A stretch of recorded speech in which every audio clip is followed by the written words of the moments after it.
Por que os homens de antes viviam mais tempo e o homem de hoje só vive até 100 idades? Sakula, o que o grande rei Tadi de Ambush ensina sobre a longevidade? Espera aí. Primeiro você precisa entender que 70% do corpo humano é composto por água.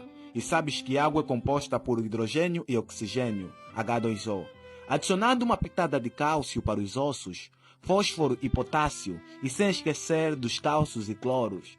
Sakula, está a ser muito técnico, explica de forma simples. Espera aí. No fundo, estou a te dizer que o nosso corpo é composto por 4 elementos: água, terra, fogo e ar. Estes são os elementos necessários para a vida humana. E não só. Esses elementos são os 4 elementares necessários para a existência da vida no planeta. Agora você vai entender que respeitar a natureza é o mesmo que respeitar a nós mesmos. E como entender a língua da natureza? Entenda nessa breve análise. Se eu pegar o cadáver de um animal e a semente de uma árvore, e ambos serem enterrados, o que vai acontecer? O cadáver morrerá ainda mais, e a semente viverá ainda mais. É isso que acontece com o nosso corpo quando comemos cadáveres de animais. Ele só morre cada vez mais e mais. Pois a única coisa boa no hambúrguer é o alface.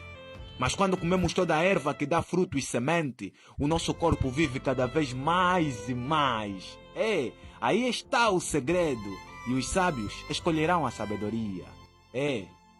Sakula, Luzado.